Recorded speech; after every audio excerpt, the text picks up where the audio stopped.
हाय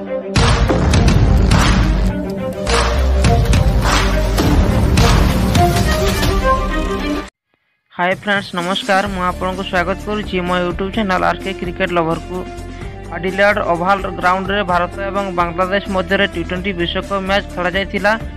बांग्लादेश अधिनायक साकिबुल हसन टॉस जीति भारत को प्रथम बैटिंग करने को आमंत्रण करथिला। एही मैच रे प्रथम बैटिंग करी टीम इंडिया 20 ओवर 6 विकेट हराई 184 रन संग्रह करी बांग्लादेश को 185 रन टार्गेट देथिला। एहार जवाब रे बांग्लादेशी ओपनर लिटन दास द्रुत बैटिंग सह टीम इंडिया बोलर मानक निर्धूम प्रहार करथिले। खेल अधारे वर्षा हवा हेतु मैच 16 ओवर को कमी जाइथिला। बांग्लादेश को 151 रन टार्गेट मिलिथिला एवं मैच आरंभ रे केएल राहुल अष्टम ओवर द्वितीय बॉल रे रॉकेट बेगर थ्रो करी बांग्लादेश ओपनर लिटन दास को रन आउट करथिले एवं बांग्लादेश मात्र 145 रन स्कोर करि पारिथिला। टूर्नामेंट रो सेमीफाइनल रे पहुंचीबा पई भारत पई एही मैच जीतिबा अत्यंत गुरुत्वपूर्ण थिला एवं भारत मध्य एही मैच जीतिला एवं पॉइंट टेबल रो शीर्ष रे रहिला टीम इंडिया।